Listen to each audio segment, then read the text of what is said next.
Vayamos a la palabra del Señor, libro de Mateo, capítulo 16, versículo 21 al 28, dicen así en esta tarde las Escrituras. Desde entonces comenzó Jesús a declarar a sus discípulos que le era necesario ir a Jerusalén y padecer mucho de los ancianos, de los principales sacerdotes y de los escribas, y ser muerto y resucitar al tercer día. Entonces Pedro, tomándolo aparte, comenzó a reconvenirle diciendo: Señor, ten compasión de ti, en ninguna manera esto te acontezca. Pero él, hablando de Jesucristo, volviéndose, dijo a Pedro: quítate delante de mí, Satanás. Me eres tropiezo, porque no pones la mira en las cosas de Dios, sino en las cosas de los hombres. Entonces Jesús dijo a sus discípulos: si alguno quiere venir en pos de mí, niéguese a sí mismo y tome su cruz y sígame. Porque todo el que quiera salvar su vida la perderá, y todo el que pierda su vida por causa de mí la hallará. Porque ¿qué aprovechará al hombre si ganase todo el mundo y perdiere su alma? ¿O qué recompensa dará el hombre por su alma? Porque el Hijo del Hombre vendrá en la gloria de su Padre con sus ángeles, y entonces pagará a cada uno conforme a sus obras. De cierto os digo, dijo Jesucristo a sus discípulos, por cierto os digo, que hay algunos de los que están aquí que no gustarán la muerte, es decir, no participarán de ella hasta que hayan visto al Hijo del Hombre venido en su reino. Esta es palabra de nuestro Señor.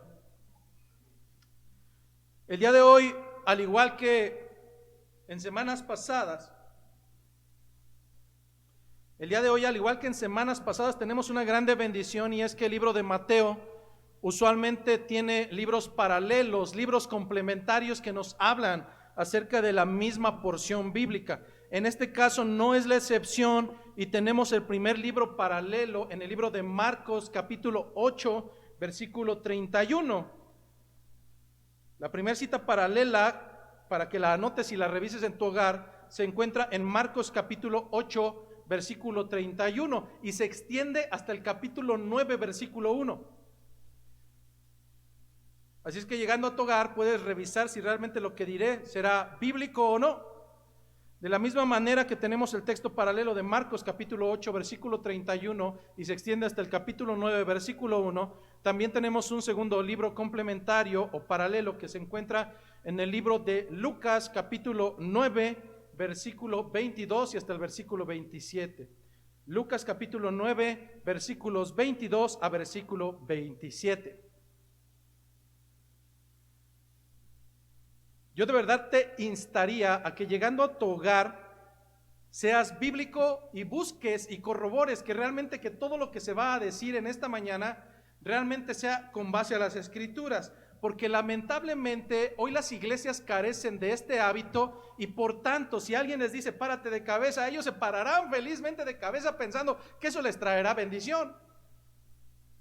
Si alguien les dice agárrate esto y corre por todos lados como loco, no cuestionará cosa alguna, porque cuando lo dice su líder, entonces él lo hará inmediatamente. Pero lamentablemente al final de sus días podrá darse cuenta, si escudriña las Escrituras, que estuvo equivocado durante mucho tiempo por una sencilla razón: debido a su pereza de la lectura escritural, que se traduce en un analfabetismo bíblico. Dirá cosas muy hermosas, dirá cosas muy motivantes, dirá cosas muy guerreras, pero estará tan erradamente analfabeta en relación de las Escrituras.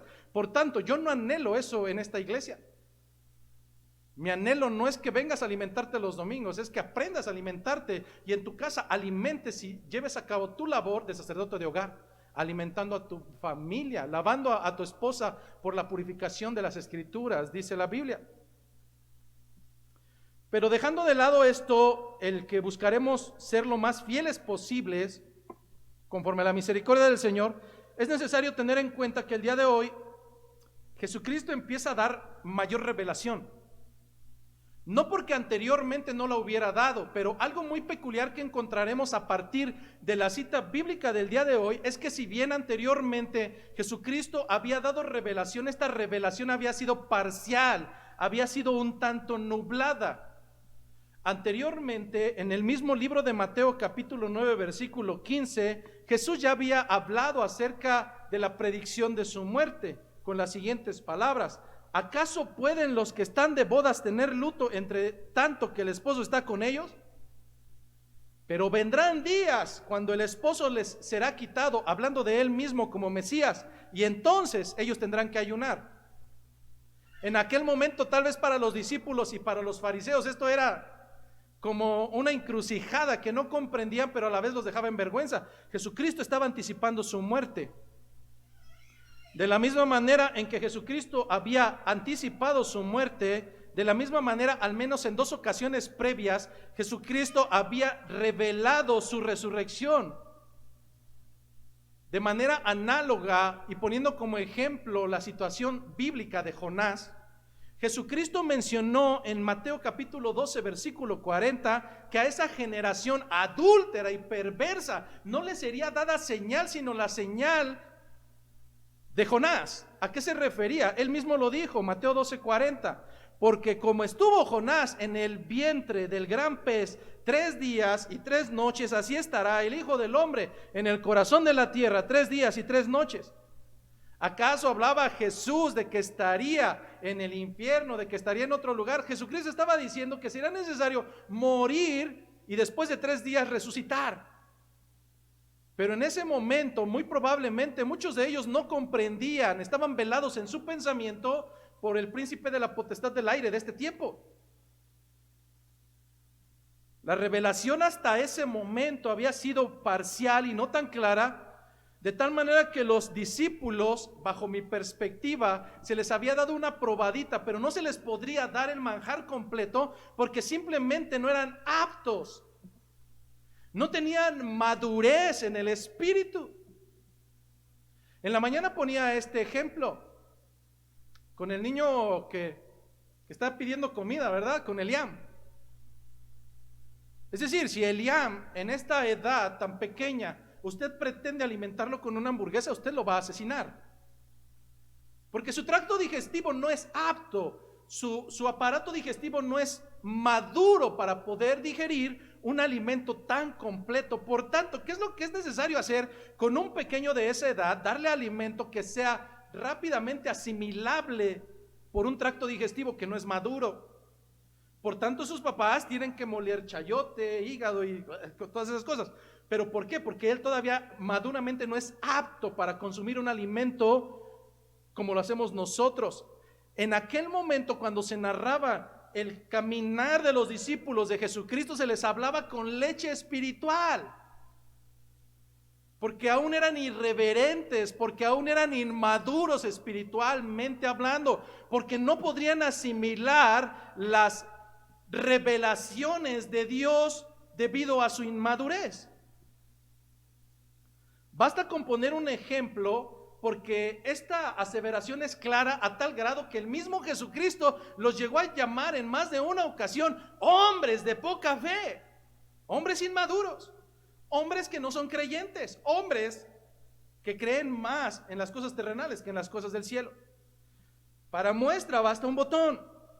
Nosotros recordaremos que hay una escena icónica del cristianismo en donde en el libro de Mateo capítulo 14 versículos 13 a versículo 21 se nos narra la historia de un milagro fastuoso, la alimentación de 5,000 hombres que quedaron satisfechos sin contar a las mujeres y a los niños.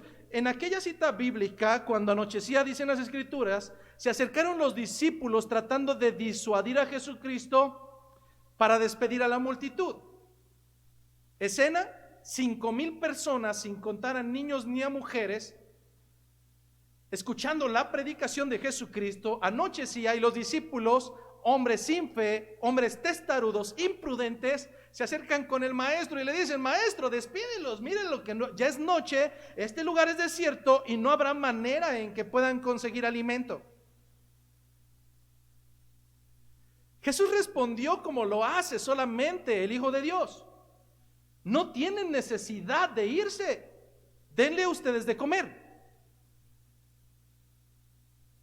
Los discípulos que habían visto los milagros de Jesucristo, sanar a los enfermos, andar a los cojos, expulsar a los demonios, sujetarse a la propia naturaleza, a la voz de Jesucristo, le están diciendo: no tenemos, Señor, no tenemos cómo alimentarlos, solamente tenemos 5 panes y 2 peces. Muchos de nosotros pudiéramos decir: no, si yo hubiera sido discípulo de Jesucristo, yo hubiera creído. No, la verdad es que no. Hoy ha sido partícipe de su muerte y de su resurrección, y muchos de ustedes siguen siendo inmaduros. Jesucristo en aquella ocasión tomó el alimento, dio gracias mirando al cielo, y entonces les pidió que repartiesen lo que había multiplicado. Las escrituras nos narran que esos 5,000 hombres, sin contar a mujeres y niños, comieron hasta saciarse. Y aún después de que se saciaron de alimento, sobraron de todas las pedacerías y llenaron 12 cestas llenas.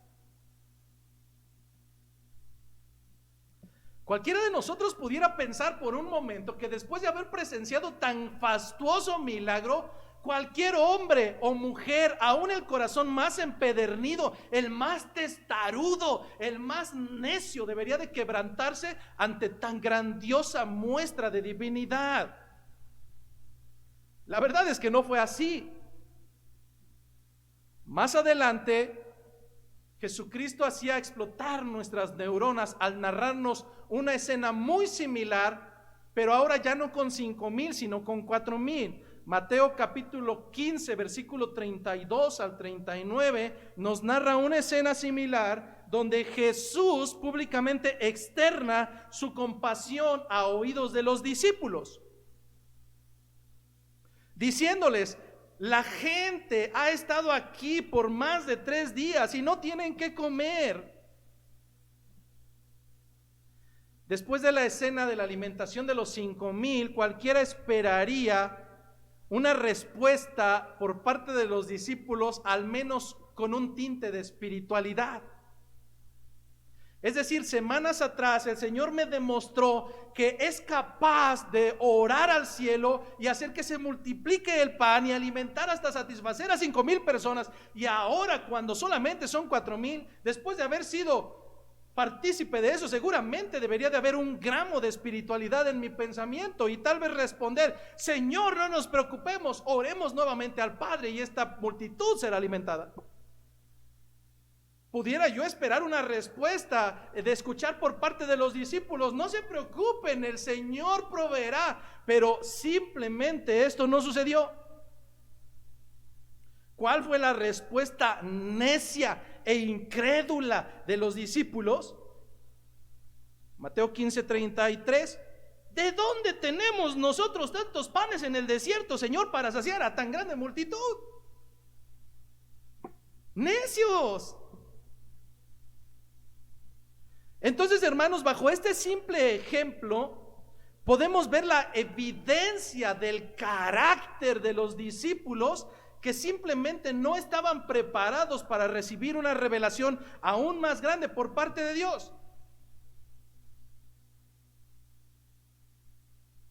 Créeme que si el Señor dijo que moriría y no dio detalles, aún así hubo una respuesta emotiva por parte de uno de ellos.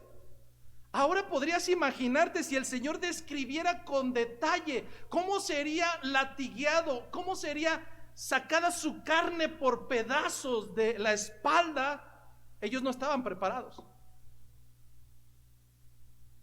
La película de Mel Gibson se queda corta para demostrar y ejemplificar el sacrificio, la tortura, el amor que Jesucristo mostró en ese proceso. Pero si ellos no estaban preparados en aquel momento, las cosas cambiarían bajo la explicación escritural que tuvimos la semana pasada, en donde se nos narraba en el libro de Mateo capítulo 16, versículos 13 al 20, cuando Jesús hacía una pregunta importante a sus discípulos: discípulos, ¿quién dicen los hombres alrededor de nosotros que soy yo? ¿Quién dicen los hombres que soy yo? Ellos contestaron: unos dicen que tú eres Juan el Bautista, otros dicen que eres Elías, otros dicen que eres Jeremías, y algunos otros más que eres algún profeta.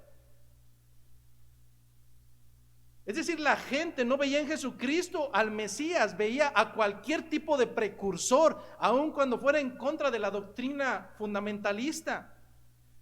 La gente hablaba de resucitación física, hablaba de reencarnación, dos cosas aberrantes, pero no veían en Jesucristo al Mesías, al igual que tal vez algunos de ustedes.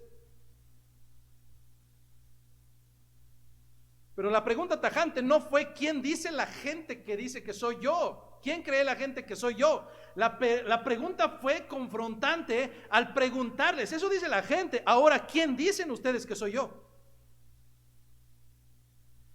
Pedro, en representación emotiva, toma la batuta diciendo sin titubeo: tú eres el Cristo, tú eres el Hijo del Dios viviente, no hay duda, Señor.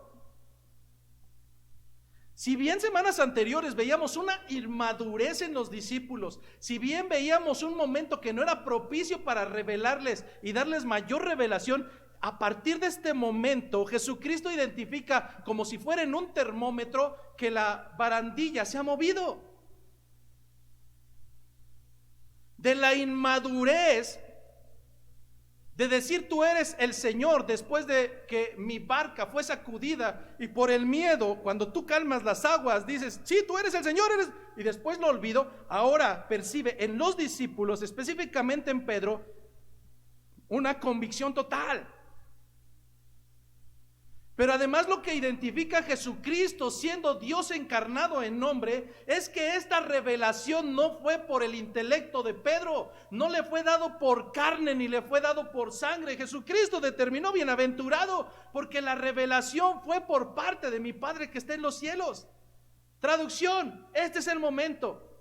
Este es el momento de aumentar las revelaciones, porque entonces están preparados. A partir de este momento fue el momento propicio, y nosotros recordamos bajo la exposición de la semana pasada que les fue dado una primera revelación en base a esta madurez. Jesucristo le dijo específicamente a Pedro: Pedro, tú eres una piedra, pero sobre el risco de esa revelación que te ha sido dada por parte del Padre, sobre esa revelación yo cimentaré, yo edificaré mi iglesia. Los discípulos no solamente estaban listos para recibir mayor revelación, también estaban listos a la luz de las Escrituras para recibir mayor autoridad. Ten en cuenta que cuando tú pones a un inútil con autoridad, las cosas no van a salir bien. Cuando a un inmaduro, cuando a un niño fluctuante berrinchudo le das autoridad, las cosas no van a salir bien. Porque tienes a alguien sumamente peligroso. Por un lado es tonto y por otro lado tiene autoridad. Esto va a ser una guerra.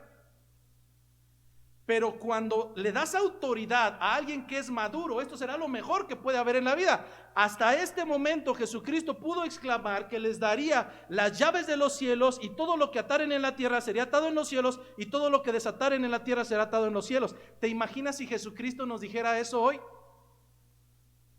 Sucedería lo que sucede. Los inmaduros, sin conocimiento, les dices esto y van a empezar a atar y a desatar, y en el nombre de Jesús y a rabasaya, porque no son maduros. No hay un conocimiento escritural. Lo que Jesucristo les estaba diciendo es que a partir de ese momento tendrían la autoridad representativa del cielo para prohibir en la tierra lo que fuera prohibido en los cielos, y para dar apertura, permitir en la tierra lo que sería permisible en los cielos. Esta autoridad sería tal que sería una representatividad en la tierra de los cielos para determinar quién es integrante de ese reino y quién no lo es, porque por sus frutos los darían de conocer.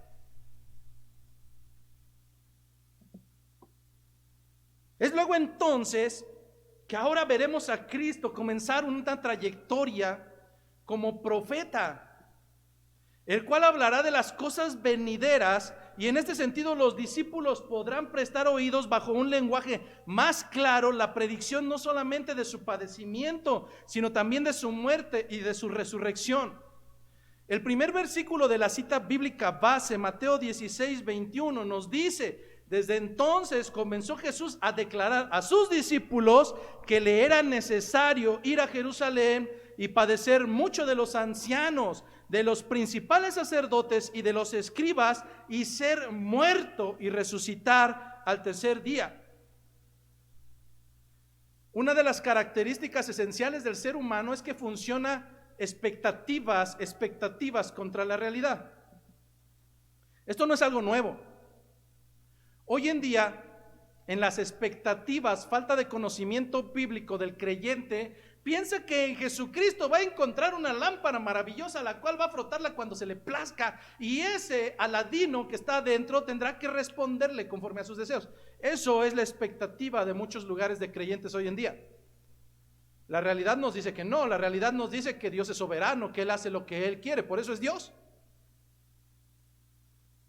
Mientras la expectativa del hombre hoy en día es que nosotros buscamos al Señor, que nosotros le aceptamos en nuestro corazón, aun cuando no hay un fundamento bíblico para esa aberración.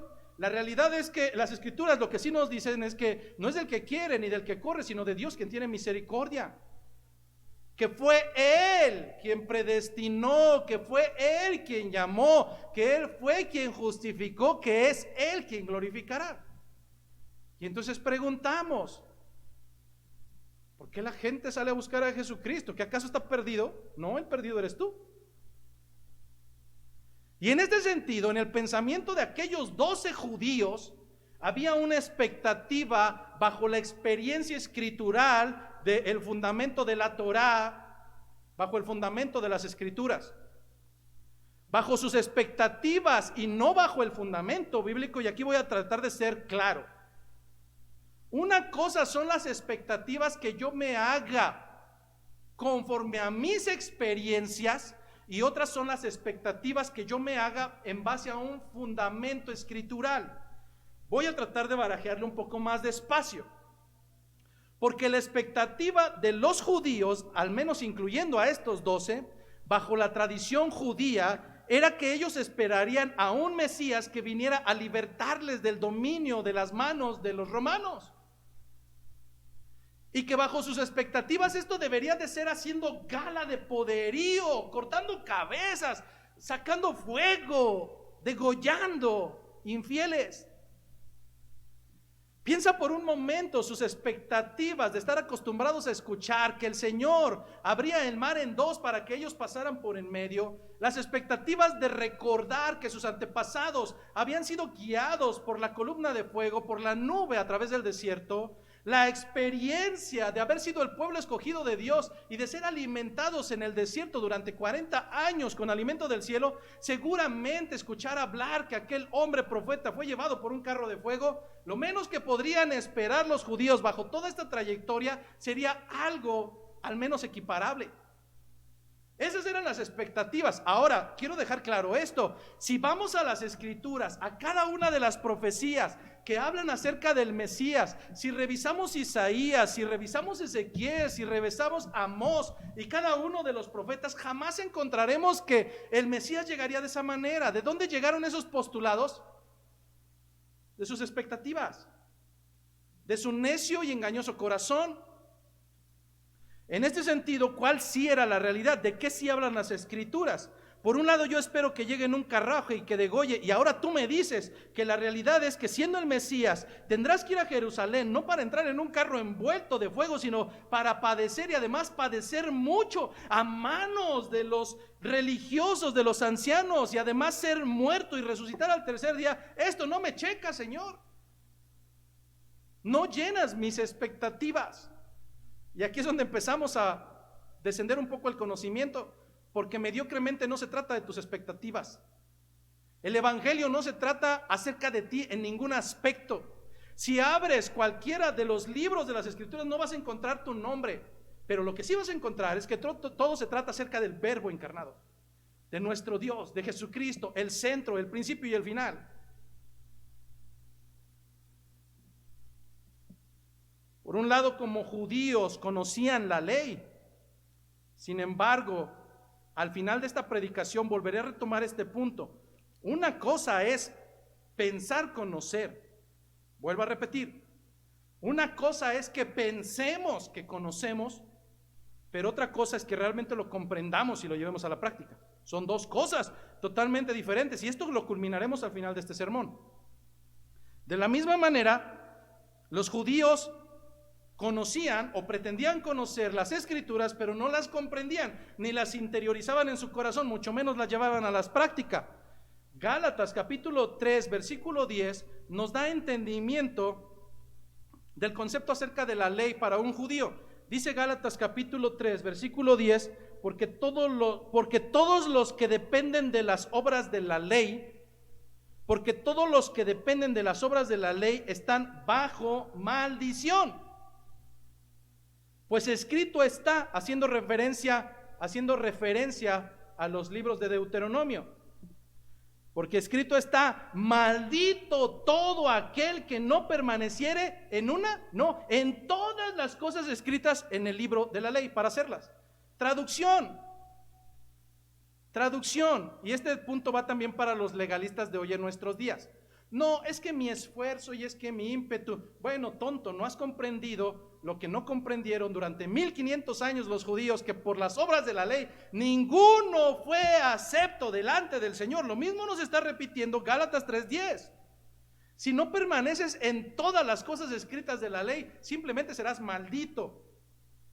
Bajo la historia judeo-cristiana, ¿quién ha sido maldito bajo la ley? Todos. Ni uno solo pudo cumplir en totalidad de la ley, porque escrito está que si fallaban en una cosa minúscula era como si hubieran fallado en todo. Por tanto, Romanos más adelante nos dará conciencia de ellos. Justo, no hay ni siquiera uno. Es que yo soy bueno. No, tú no eres bueno, por cuanto todos están bajo pecado, dice el mismo libro de Romanos. En el mismo capítulo 8 más adelante dirá: por tanto, todos están destituidos de la gloria de Dios.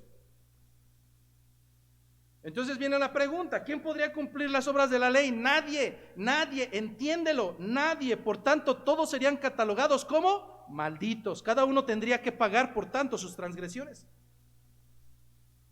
Traducción: todo hombre tendría que pagar a causa de sus pecados, el castigo por sus pecados. Así es que la expectativa del Mesías en estos hombres no habían comprendido que a la luz de las profecías el Mesías no vendría a quitar ni siquiera sus enfermedades físicas. Esa es otra aberración. De lo que hablan las profecías no es de enfermedades físicas, sino de las transgresiones espirituales. Imagínate que quedáramos destituidos de la gloria de Dios porque nos dio COVID. Wow. Peor aún, por ponerme la vacuna. Es que el chip, ¿cuál chip? Dígame, ¿dónde dice chip en la iglesia? ¿En las escrituras? De verdad, sea bíblico. No sea borreguito que anda con toda la manada de cabras. Vayamos a las escrituras. Las escrituras no me hablan de que Jesucristo vino a sanar ni mis finanzas, ni mis enfermedades físicas. En ningún lado lo vas a encontrar. Vino a sanar las transgresiones, sí, del enfermo, pero del enfermo espiritual, cuya enfermedad le destituye de la presencia de Dios. Y todo ello lo cumplió por obediencia a su Padre, cosa que tampoco hacemos nosotros. Para poner un ejemplo, en la profecía del libro de Isaías, capítulo 53, versículo 5 en adelante, nosotros encontramos lo siguiente. Isaías 53, 5. Mas él herido fue por nuestras rebeliones, no por tu páncreas, no por tu hígado, no por tu tos, no por tu diabetes. Mas él herido fue por nuestras rebeliones, molido por nuestros pecados. El castigo de nuestra paz fue sobre él y por su llaga fuimos nosotros curados. Ya ve que sí dice que fuimos curados. Sí, contexto: espiritualmente. Todos nosotros nos descarriamos como ovejas, dice Isaías, cada cual se apartó por su camino, mas Jehová cargó en él el pecado de todos nosotros. Fíjese las características que sí dicen las profecías. Versículo 7, angustiado él, hablando del Mesías, angustiado él y afligido, no abrió su boca, como cordero fue llevado al matadero, y como oveja delante de sus trasquiladores, enmudeció y no abrió su boca. ¿De dónde? ¿De dónde sacaron al transgresor del carro de fuego y al asesino Mesías? No lo sé. Analfabetismo. De principio a fin, el Mesías se me describe como el sufriente, sí, ciertamente como el rey, ciertamente como el instaurador de un nuevo reino que restauraría la convicción y la comunión con el pueblo de Israel, mas no del étnico, sino del espiritual. Pero en ningún lado encuentro el guerrero poderoso, Saiyajin, non plus ultra. No, esos son inventos. Lo más lamentable de empezar a enarbolar postulados doctrinales que no comprendo, sino que me escucho bonitos y que los repito como un perico, es que en el libro de Gálatas sí hay una consecuencia. Y lo hemos repetido hasta el cansancio, y es que cualquiera que predique otro evangelio, no es que haya otro evangelio, pero cualquiera que predique otro evangelio, sea ángel o sea cualquiera de nosotros, será determinado como maldito. Por tanto, la delicadeza de realmente exponer lo que es bíblico.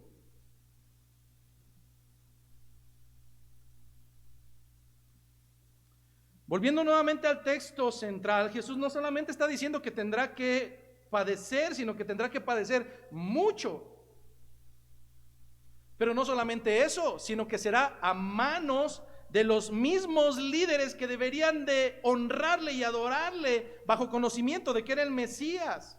Serían estos que deberían de adorarle los que le causarían sufrimiento y lo iban a llevar hasta el grado de la muerte. Aun cuando Jesús no dio detalles, ni siquiera dijo que iba a morir a causa de cruz, hasta el momento no lo ha dicho a sus seguidores, aún así causó un shock en sus seguidores. ¿Por qué me atrevo a decir ello? La evidencia se encuentra en la reacción que tuvo de manera inmediata Pedro en el versículo 22 del texto base. Dicen las escrituras, entonces Pedro, tomándole aparte, comenzó a reconvenirle diciendo: Señor, Señor, ten compasión de ti, en ninguna manera esto que estás diciendo te acontezca. A veces nos reímos entre nosotros cuando alguien llega y me dice: oiga, pastor, ¿qué quiere decir esto? Como que me ven cara de Wikipedia, ¿verdad? Y no soy Wikipedia. A veces le tendré que decir: no sé. Pero antes de darle una connotación a una palabra y decir yo creo que significa esto, no, vamos al diccionario, porque a lo mejor la palabra reconvenir la hemos leído cientos de veces, pero no sabemos ni qué significa. Dice que entonces Pedro, tomándole aparte, comenzó a reconvenirle. ¿Qué está diciendo las escrituras? Reconvenir se traduce como reprender a una persona por algo que ha dicho o hecho mal. ¿Te estás dando cuenta? Pedro no se acercó para decirle: Señor, no, pobres, no. Pedro se acercó para llamarle la atención, para reprender a Jesucristo. Una segunda connotación de reconvenir nos dice que reconvenir es manifestar a alguien rechazo o desagrado por lo que ha hecho o ha dicho.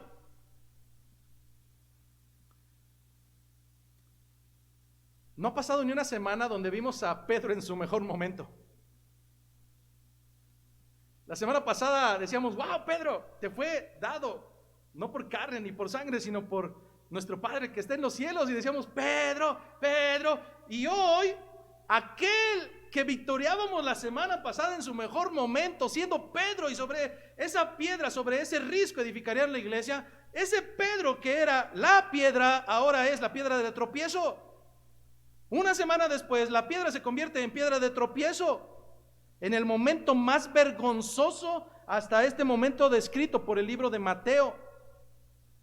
Lo más preocupante, hermanos, es que Pedro no incentiva a Jesucristo. Pedro está reprendiendo a Jesucristo. Pedro no está de acuerdo con lo que acaba de decir este hombre que es el Mesías. Traducción: Señor, tu voluntad es, ¿cómo decirlo con tal de no caer en una blasfemia? Pero lo que Pedro está haciendo es incomprensible. Le está diciendo: Señor, tu voluntad no sirve para nada. Estás equivocado, lo que estás diciendo no puede suceder. ¿Te das cuenta? ¿Te das cuenta de la aberración? Es como si un pato le tirara a la escopeta. Es aberrante, pero lo más aberrante es que algunos de nosotros no estamos muy alejados de esta actitud aberrante y hasta satánica, antibíblica, por la cual está pasando Pedro. Date cuenta de esto, de verdad, y esto para mí es un boom en la cabeza. Pero muchos de nosotros no estamos muy alejados de esta postura satánica de Pedro. Más adelante diré el porqué del prefijo satánico. Pero fíjate, ¿cómo somos nosotros mismos hoy en día? Por un lado, exaltamos la soberanía de Dios. Por un lado, nosotros decimos: sí, Dios es soberano. Él hace lo que Él quiere cuando Él quiere. Por eso es Dios. Además, su voluntad es buena, es agradable y es perfecta. Es más, a veces nos atrevemos a orar tan espiritualmente que nuestras oraciones finalizan tratando de imitar a Jesucristo, diciendo: mas no se haga mi voluntad, Señor, sino la tuya. ¡Wow! Nos catalogarían como Pedro, la piedra. ¡Wow! Espiritual. Pero al igual que con Pedro, no pasan unos cuantos momentos en que esa piedra, esa roca se convierte pero en una piedra de tropiezo, llegando a una postura en donde sí, por un lado decimos que la voluntad de Dios es buena, que Él es soberano, que se haga su voluntad y no la nuestra, pero unos minutos después, ante nuestra realidad de sufrimiento, y contraria a nuestros anhelos, al igual que Pedro, comenzamos a reprender a Jesucristo. Sí, Señor, tu voluntad es buena y es perfecta, pero simplemente tu voluntad no me parece.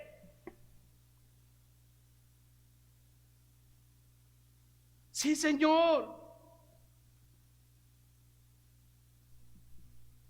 Pero debido a que tu voluntad y tu soberanía no ha servido sino para un pepino, debí yo de haberte ayudado porque tu voluntad no sirve. Si yo hubiera hecho, si yo hubiera dicho, si yo me hubiera movido, entonces, ¿acaso no estamos ante una postura muy similar y aberrante, satánica, como lo estaba haciendo Pedro? No puede ser que confiemos en la voluntad del Señor, que es buena, agradable y perfecta. No podemos enarbolar su soberanía y que se haga conforme a su voluntad, y 2 minutos después estar contendiendo, estar reconviniendo con Dios, dejando claridad que sí, por un lado su voluntad es buena, pero si yo hubiera hecho, si yo hubiera dicho, las cosas serían diferentes. Entonces, ¿dónde quedó su voluntad? Entonces, ¿dónde quedó tu convicción? Entonces, ¿dónde quedó tu credibilidad para con la voluntad que es buena, que es agradable y que es perfecta? Debes entender que Dios es Dios. Aunque lo que haga no te guste, ni te plazca, ni te llene, porque tú no eres nadie. Dios sin ti sigue siendo Dios. Tú sin Dios eres lo que siempre has sido, polvo, y a Él vas a regresar.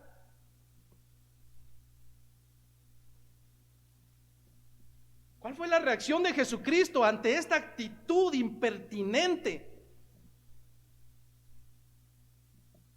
Dice el versículo 23 que Jesucristo, volviéndose a Pedro, porque Pedro le había apartado de los demás, volviéndose Jesucristo dijo a Pedro: quítate delante de mí, Satanás,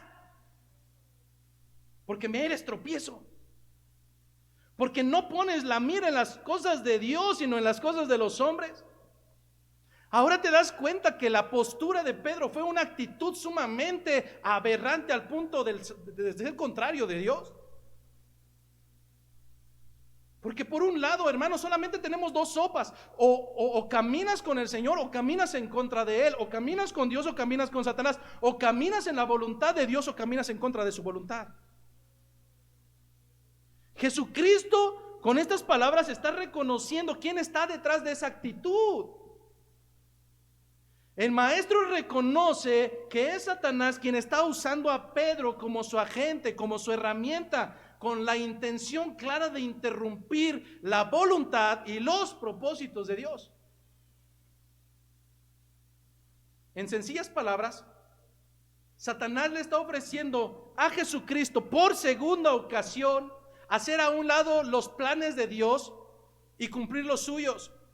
Lo que tajantemente por segunda ocasión está haciendo Satanás es decirle a Jesucristo que se puede lograr la corona sin la necesidad penosa de sufrir la cruz. Lo que nos sigue diciendo Satanás hasta el día de hoy de manera engañosa, pues es padre de mentira, es que tú puedes caminar por esta vida gozando en un mundo color de rosas, donde hay caramelos y los cacahuatitos son felices y nada será sufrimiento para tu vida. Lo mismo hizo con Jesucristo y suena hermoso, suena lindo, pero viene de Satanás y es antibíblico. ¿Por qué digo que no es la primera ocasión? Ya en el desierto, en el libro de Mateo capítulo 4 versículo 8 y 9, Satanás había intentado embaucar seductoramente a Jesucristo con la misma promesa. Dice en las escrituras que otra vez le llevó el diablo a un monte muy alto y le mostró todos los reinos del mundo y la gloria de ellos, y le dijo: todo esto te daré si postrado me adorares. En ambas ocasiones la idea es atractiva. Hoy en cientos de iglesias pseudocristianas te siguen diciendo lo mismo. No, mi guerrero, mi princeso, mi talones de titanio. No, tú no tienes que sufrir, mi rey. Tú eres victorioso, glorioso, amoroso. Tú eres el constructor de tu propio destino. Eso mismo le estaba diciendo Satanás a Jesucristo, y esa es la misma enseñanza pervertida que hoy se sigue trayendo a las iglesias. Más suena hermosa, pero es antibíblica y además es satánica. Es tentador evitar el sufrimiento a través de un camino atractivo y sencillo, pero a la luz de las escrituras en el libro de Mateo, este camino, aunque es amplio, es espacioso, no es el correcto. Su fin es camino de muerte, pero lo más importante es que es contrario a la voluntad de Dios. Si algo debemos aprender en esta mañana es la actitud de Jesucristo ante este tipo de situaciones pecaminosas. Un rechazo tajante y radical. El maestro no pierde el tiempo con niñerías, con el pecado. A veces me parece un poco difícil comprender, pero lo mismo sucedió en el pueblo de Corinto. Los hermanos que tenían problemas entre ellos, vituperios, envidias, pleitos, etcétera, Pablo les llamó niños, escuincles malcriados.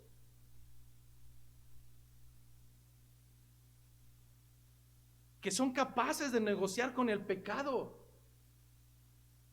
que son capaces de negociar con Satanás. Ese no es el ejemplo de Jesucristo. Jesucristo rechaza tajante y radicalmente el pecado. El maestro lo que siempre hace es una acción drástica en contra de estas atracciones.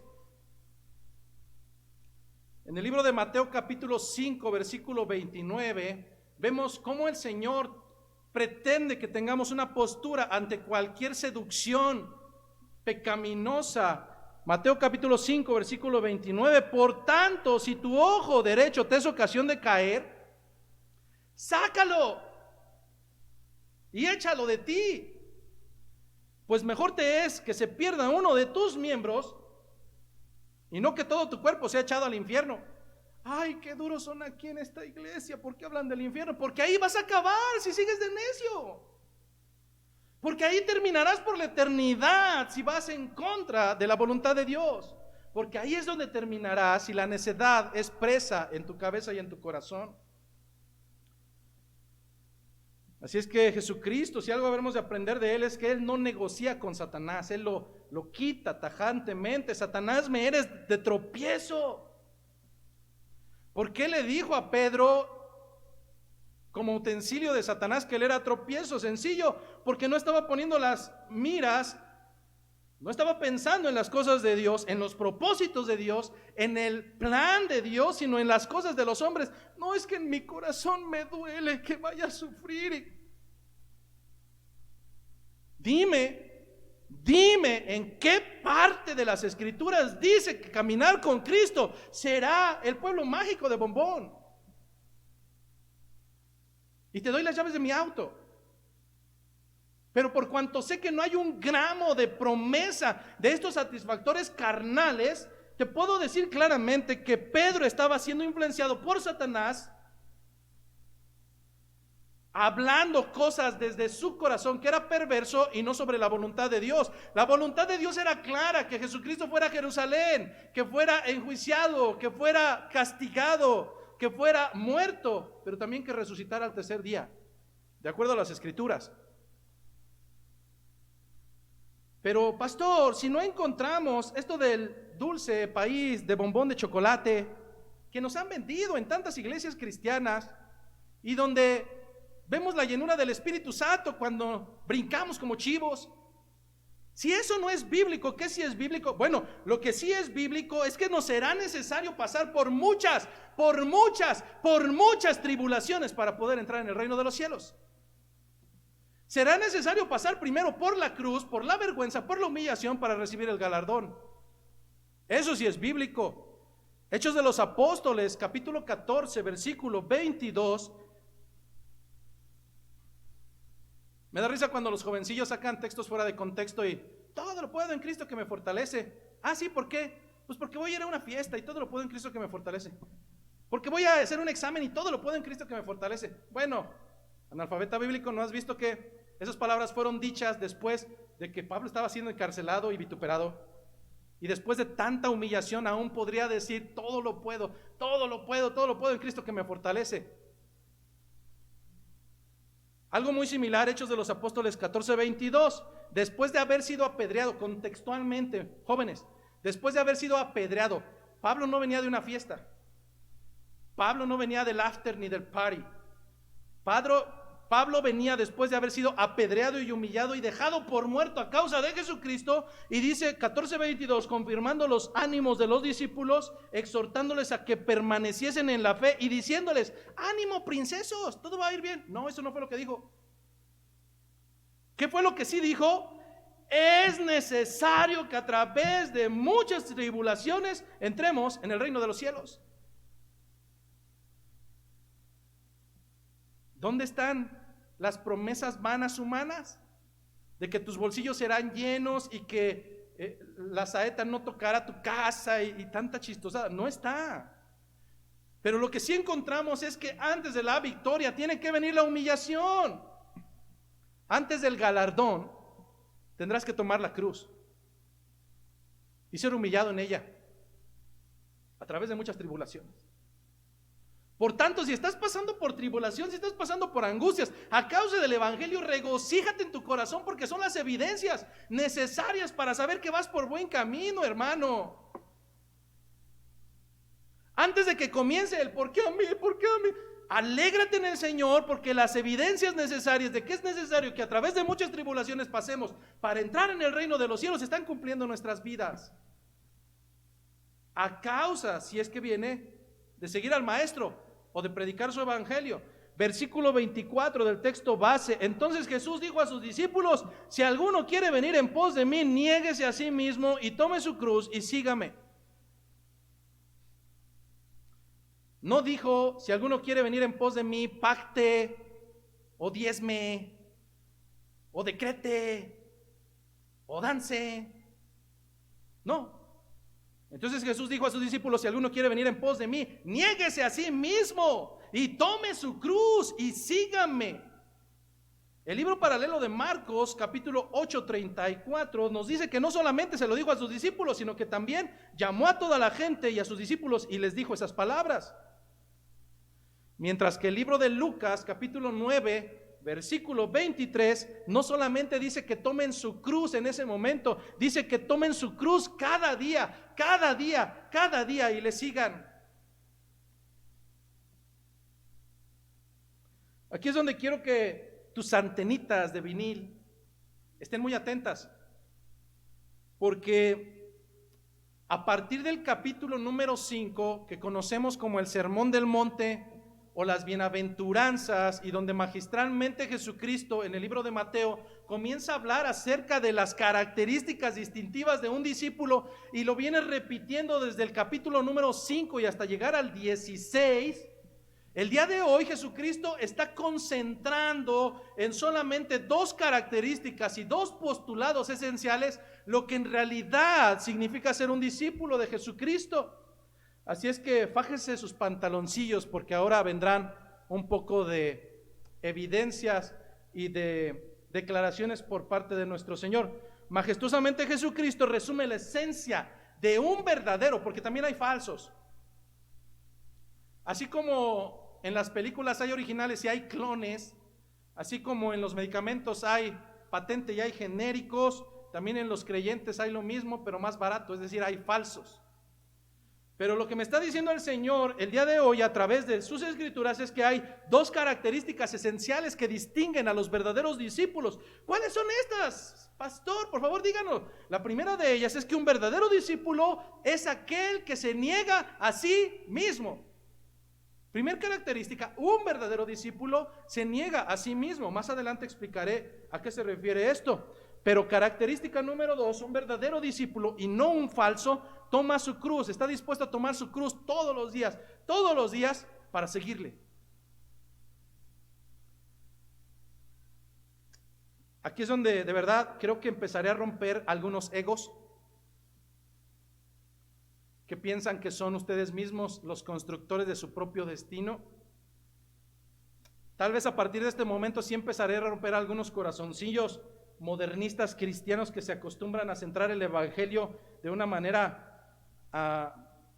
antropóloga, centrando al hombre como el centro de las escrituras. Creo que ahora sí te romperé tu corazoncillo de cristiano de cristal. Probablemente echaré por la borda a partir de este momento las posturas de los princesos y princesas, guerreros, guerreras, zapatos de titanio, poderosos non plus ultra, que piensan que ellos son el centro del evangelio y no es así. Así es que atentos. Hoy en día es común escuchar en todos los lugares, hoy en día es muy común encontrar personas que les gusta sentirse identificadas con Jesucristo como un artículo de moda. Y entonces te das cuenta que la pollera de enfrente es cristiana, que el blasfemo de la esquina resulta que también es cristiano, que tu novia o tu novio son cristianos, que incluso Ronaldo es cristiano, pero por el nombre nada más, no por otra cosa. Pero tenemos una serie de patanes que les encanta denominarse cristianos, pensando al igual que los judíos bajo sus expectativas y pensando erróneamente que el cristianismo se trata de obtener y de obtener y de obtener riqueza, felicidad, sanidad, autoestima, ausencia de problemas, etcétera, etcétera, etcétera, etcétera. Han llegado a una especie de blasfemia aberrante pensando que Jesucristo es el genio de mi lámpara maravillosa al cual le doy permiso de salir solamente si yo la froto y si no se tiene que encerrar ahí. He llegado al pensamiento aberrante de pensar que Jesucristo está a mis órdenes y que cuando yo le ordene que tiene que hacer y que tiene que dar es cuando Él tiene que actuar. Pudiera sonar muy hermoso, muy llenador, muy emotivo, pero lo único que puedo catalogar este tipo de doctrinas antibíblicas es que aun cuando suenan sumamente hermosas y atractivas, al igual que la promesa de Satanás, no son más que un evangelio totalmente pervertido y prostituido. Y que al igual que la sentencia de Gálatas, capítulo 1, versículo 6, tendrán que dar cuentas delante de Dios por tanta blasfemia, siendo catalogados como malditos, como anatemas. Si esto no es el evangelio, entonces ¿qué es el evangelio? En palabras del pastor John MacArthur, el venir a Jesucristo de verdad sí que es recibir y seguir recibiendo para siempre, pero no de la forma en la que el mundo lo piensa. Para poder ganar es necesario primero pasar por el dolor. Hay una cruz antes de la corona y hay sufrimiento antes de la gloria, y tendrá que haber sacrificio antes de la recompensa. Por tanto, nuestra enseñanza central del día de hoy, a la luz de las Escrituras y no a través de retorcer mis pensamientos, es, hermanos, que el corazón de un discípulo en los términos de Jesucristo y no en los términos del hombre debe de aprender a negarse a sí mismo. Pero lamentablemente al hombre le encanta ser el estandarte de todo. Yo, y por eso hoy tenemos gente que acepta al Señor. O sea, yo lo acepto. O sea, yo. ¿Por qué le está mendigando? Lo que me dicen las Escrituras es algo totalmente diferente. Un discípulo, si no se niega a sí mismo, no es óptimo, no es digno de seguir al maestro. La enseñanza no es aislada. En el libro de Mateo, capítulo 10, versículo 37, el Señor Jesucristo decía a sus discípulos que el que ama a madre o a padre más que a él, no era digno de él. Escuchen bien, porque esto va a sonar duro, pero el que ama a su hijo o a su hija más que a él, simplemente no es digno de él. Y el que no toma su cruz y sigue en pos de él, no es digno de él. ¿Acaso el pastor nos está enseñando que debemos devotar a nuestros hijos, a nuestra esposa, a nuestras familias? No, no estoy diciendo eso. Lo que estoy diciendo es que si tu corazón pertenece en primera instancia a cualquier otra cosa terrenal antes que al Señor, no eres digno. Eres un payaso. Pero no eres discípulo. No eres digno. Lo mismo le dijo en Marcos 10:21 a un joven rico, el cual se acercó a Jesucristo y le dijo: Señor, ¿cómo es que tengo que hacer para ganar la vida eterna? El Señor le dijo: sigue los mandamientos, y le enarboló al menos 3. Este joven le respondió diciendo: Señor, todo lo he guardado desde mi juventud. Dice el versículo 21 de Marcos 10 que entonces Jesús, mirándole, le amó y le dijo: una sola cosa te falta. Anda, vende todo lo que tienes y dalo a los pobres y tendrás tesoro en el cielo, y ven, sígueme tomando tu cruz. ¿Cuál fue la respuesta de este joven rico? Afligido se fue triste porque tenía muchas posesiones. ¿Acaso el pastor nos está enseñando que tenemos que ser pobres? No, en lo absoluto. Lo que te estoy diciendo es que si hay una prioridad cualquiera que sea en tu vida antes que Jesucristo, tú no eres digno de decirte su discípulo, mucho menos intentar seguirle. Los mismos casos encontramos cuando algunos que le seguían decían: maestro, queremos ser tus discípulos, y le dijo: pero primero déjame ir a enterrar a mi padre. Y le dijo el Señor: deja que los muertos entierren a sus muertos, tú sígueme. Las Escrituras no dicen si le siguió, pero a veces nos aferramos más a lo terrenal que a lo espiritual. Pastor, usted no está hablando de nosotros. Sí, claro que estoy hablando de ti. La enseñanza no es para los judíos, la enseñanza es para ti en esta tarde. Quiero demostrarte que no has aprendido a negarte a ti mismo, porque primero está tu descanso y tu confort, que estar en un día en los atrios del Señor. Porque primero está tu gozo y tu deleite y cualquier otra baratija por encima de las enseñanzas del Señor. Porque siempre habrá una justificante barata antes de poder decir que no amas al Señor con todo tu corazón. Quiero decirte que yo también fui congregante durante más de 17 años. Y algo había en mi hogar, y es que nunca había una justificante suficientemente buena como para poder faltar al culto del Señor. Lamentablemente, y quiero ser muy respetuoso, algunos de ustedes me mandan mensajes para justificar su falta. No me manden nada, de verdad. ¿Sabe qué es lo que yo pienso? Que no hay una sola justificante para poder evadir el amor hacia el Señor y estar en sus atrios. No la hay. Serán contadas, hermano, cosas que realmente salgan de tus manos, pero fuera de ahí, uno asiste al culto si hay dolor. Créeme que en tu casa no se va a pasar, es lo mismo. Uno asiste al culto si estás cansado. Uno asiste al culto si estás en tu periodo de niña, no pasa nada. De verdad.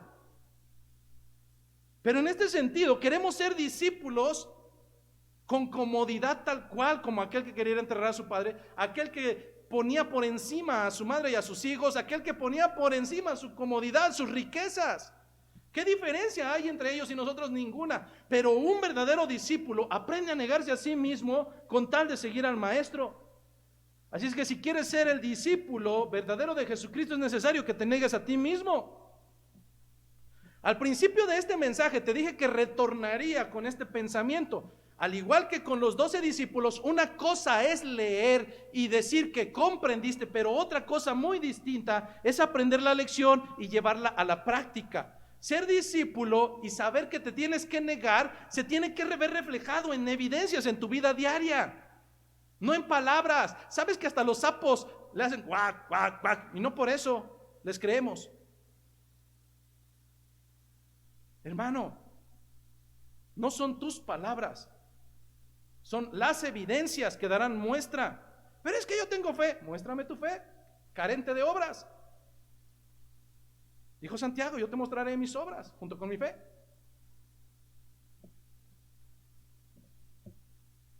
Por tanto, negarse a sí mismo es rehusarse a tener incluso amistad consigo mismo. ¿Cómo es eso? Pues entre más te ames a ti mismo, menos tendrás convicción de que necesitas un salvador, porque tú eres autosuficiente, tú eres el princeso guerrero, tú eres el non plus ultra. ¿Para qué necesitas un salvador? Mientras no te niegues a ti mismo y por el contrario te ames a ti mismo, ¿para qué carajos quieres un salvador? No lo necesitas. Tú eres el forjador de tu propio destino, guerrero.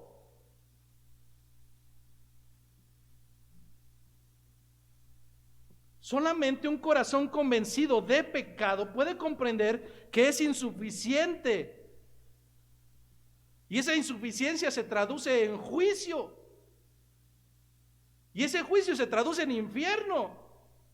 Por eso no es casualidad que desde el principio al fin las escrituras nos narran cosas como esta de Mateo 5:3. Bienaventurados los pobres de espíritu, porque de ellos es el reino de los cielos.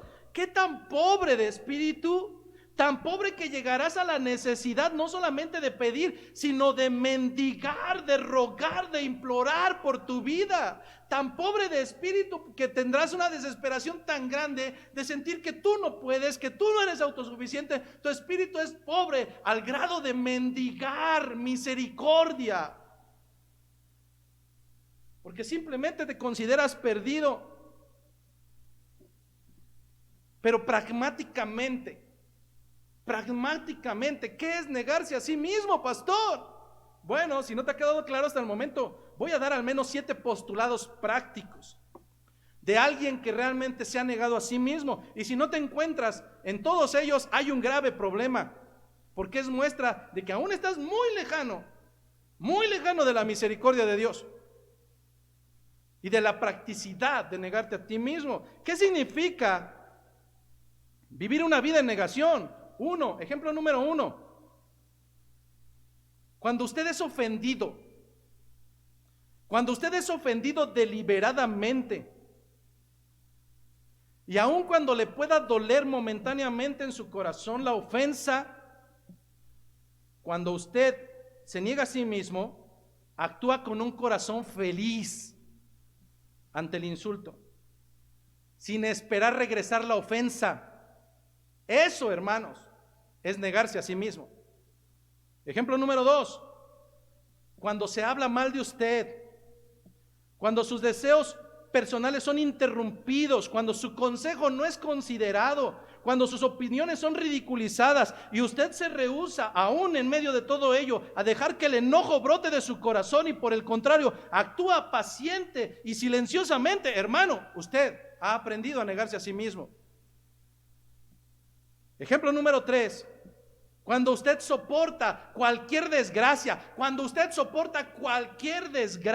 cualquier molestia, cuando usted puede estar cara a cara con la insensatez, la insensibilidad espiritual y lo soporta como Jesús lo soportó. Felicidades, hermano, usted ha aprendido a negarse a sí mismo. 4. Cuando usted está satisfecho con cualquier comida, sin importar la que sea en su mesa, cuando usted está satisfecho con cualquier ingreso, cuando está satisfecho con cualquier ropa, con cualquier clima, cuando usted está satisfecho con la voluntad de Dios, independientemente de cuál sea, felicidades, hermano. Usted ha aprendido a negarse a sí mismo. 5, cuando a usted no le importa en lo más mínimo referirse a usted mismo en una conversación, cuando a usted no le importa hablar de sus buenas obras y no tiene comezón de que lo feliciten a cada instante, cuando usted verdaderamente quiere ser un desconocido en el pueblo de Dios, felicidades, hermano, usted ha aprendido a negarse a sí mismo. 6, cuando usted ve que su hermano prospera y que sus necesidades son satisfechas y honestamente se regocija con él y no siente envidia y nunca cuestiona a Dios, aun cuando sus propias necesidades, aun cuando sean más grandes que las de su hermano, no han sido satisfechas, felicidades, hermano, usted ha aprendido a negarse a sí mismo. 7, cuando usted puede recibir corrección, cuando usted puede recibir corrección y reprensión y la admite humildemente, tanto de manera interna como de manera externa, y no encuentra resentimiento ni encuentra rebelión en su corazón, hermano, usted ha aprendido a negarse a sí mismo. Pero de lo contrario, si en todos estos postulados, en tu boca y en tu pensamiento hubo un rotundo yo no soy ese, tengo que decirte que en verdad no eres digno en este momento de seguir al maestro. Pero no solamente es negarse a sí mismo, también es tomar tu cruz y seguirle. No un día, diariamente. Tomar tu cruz, lejos de lo que piensa la gente, tu esposa no es tu cruz. Tu suegra no es tu cruz.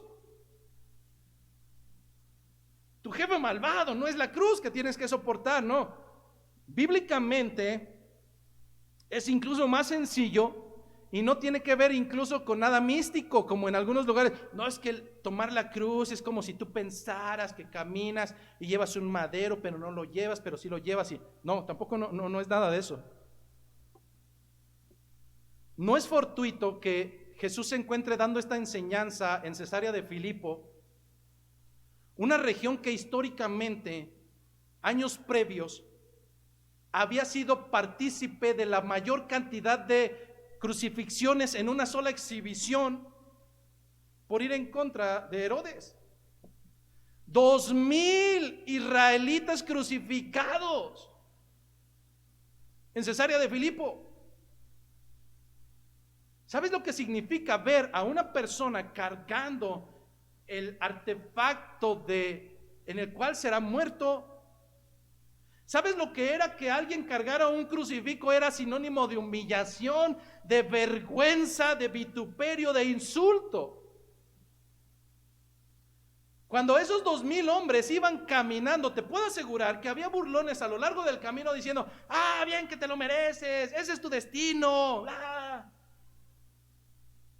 Hasta este momento Jesús no había dicho que su muerte sería en una cruz. Por tanto, no podemos decir: ah, es que tomar tu cruz es porque Jesucristo iba a morir en una... No lo ha dicho. Podemos inferir que tomar tu cruz diariamente es la disposición a soportar persecución. Tomar tu cruz diariamente es estar dispuesto al menosprecio, estar dispuesto al rechazo, a la vergüenza, al sufrimiento, incluso al martirio por causa de Jesucristo si fuese necesario.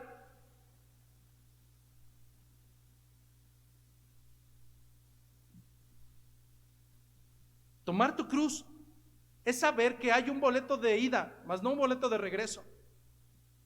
Desde el momento en que tomas el madero transversal, sabes que no hay más sueños, no hay más anhelos, no hay más por qué vivir. Entonces vemos que no es contradictorio. Negarse a sí mismo y tomar la cruz son sinónimo y a la vez son complementarias.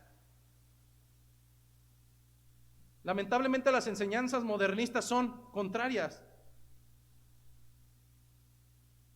porque no solamente jóvenes, sino también adultos, aún a sabiendas de que hoy no es ni siquiera ínfimamente probable que sufras martirio a causa del evangelio, aún a sabiendas de que hoy no te pueden echar a los leones ni pueden decapitarte tentativamente por tus creencias religiosas, aún con eso la mediocridad se ha hecho presa de los creyentes, que incluso se avergüenzan a hablar de Jesucristo en sus escuelas, en sus trabajos, a que sus vecinos den cuenta. ¿Te das cuenta que ninguna de las dos características son propicias ni son una realidad en nuestras vidas? Y eso en verdad debería de ser motivo de tristeza en nosotros. Porque aquel que quiera ser discípulo debe de estar dispuesto a negarse a sí mismo, y no lo estamos. Debe de estar dispuesto a tomar su cruz, y tampoco lo estamos. Lamentablemente quiero recordarte que no el que diga Señor, Señor es el que entrará en el reino de los cielos, sino el que hace la voluntad del Padre que está en los cielos. ¿Y cuál es su voluntad? Que te niegues a ti mismo. ¿Y cuál es su voluntad? Que tomes diariamente tu cruz y le sigas. Ahora podemos concretar, y con esto quiero finalizar, que entonces ahora tiene sentido los últimos versículos del texto base, 25 y 26. Por tanto, todo el que quiera salvar su vida la perderá. Todo el que quiera salvar su vida la perderá. Y todo el que pierda su vida por causa de mí la hallará. Marcos 8:35 no dice solamente que a causa de Jesucristo, sino también a causa de su evangelio. 26, porque ¿qué aprovechará al hombre si ganare todo el mundo y perdiere su alma? ¿O qué recompensa dará el hombre por su alma? Y entonces, cuando a veces vienen visitas o la gente le predicamos, por ejemplo en mi trabajo, y le digo que vale la pena seguir a Jesucristo, me dicen, qué tonto estás. Oye, eso es ilógico, eso es irreal, eso es un cuento de hadas, José Luis. Bueno, entonces es más lógico. Entonces es más lógico poner mi corazón y mi empeño en las cosas terrenales que a más tardar a mis 80 años, según las probabilidades, de todos modos se pudrirán aquí. Es más lógico invertir mi tiempo, mi espíritu y mi corazón en lo terrenal que se pudrirá al final de los días. Es más lógico que invertir mi tesoro en los cielos. No, de verdad que lo ilógico sería apostar por aquello que perecerá, aquello que fenecerá en esta tierra, aquello que igual que la hierba el día de mañana se secará. Joven, ¿a dónde quedará tu novio o tu novia pagana? En esta tierra. ¿Y tu alma? ¿De qué sirve? Si habrás ganado todo en este mundo, si al final de cuentas la perderás. Adulto, ¿y de qué sirve? ¿De qué sirve que los viernes y los domingos te quedes en tu casa a descansar? Al final de tus días descansarás en el panteón, pero tu alma se perderá. ¿De qué servirá que apuestes todo a este terreno, a esta tierra, a lo que pasará, si al final pierdes tu alma? Por tanto, si insistes, de verdad, joven, adolescente, niño, quien estés escuchando, por tanto, si insistes bajo tu necedad de seguir perseverando en tu vida terrenal, al final del tiempo la perderás. Pero hoy tengo palabras de vida eterna. Porque si en esta tierra estás dispuesto, aun cuando no sea real, si en esta vida estás dispuesto a perder tu vida a causa de Jesucristo, a causa del evangelio, te puedo asegurar, porque por la boca de Dios ha salido, que entonces tu vida la hallarás al final de tus días.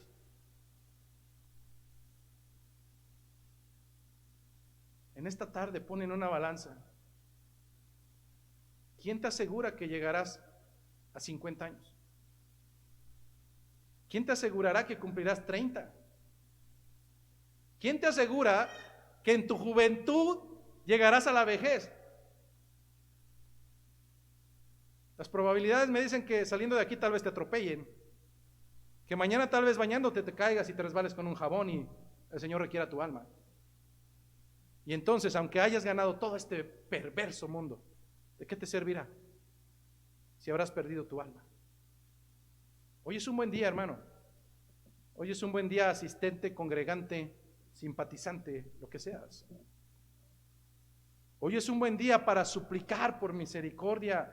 Te he dicho a la luz de las Escrituras que todo depende de Él y es para Él, que no es del que quiere, que no es del que corre, es de quien Dios tiene misericordia. A la luz de las Escrituras te puedo demostrar que el Señor vendrá solamente por los suyos. ¿Qué esperas para suplicar por misericordia? El Señor no vino para que tú seas feliz, el Señor vino bajo el postulado de que te arrepientas, y confíes en Jesucristo para vida eterna. Pues solamente en Él hay salvación.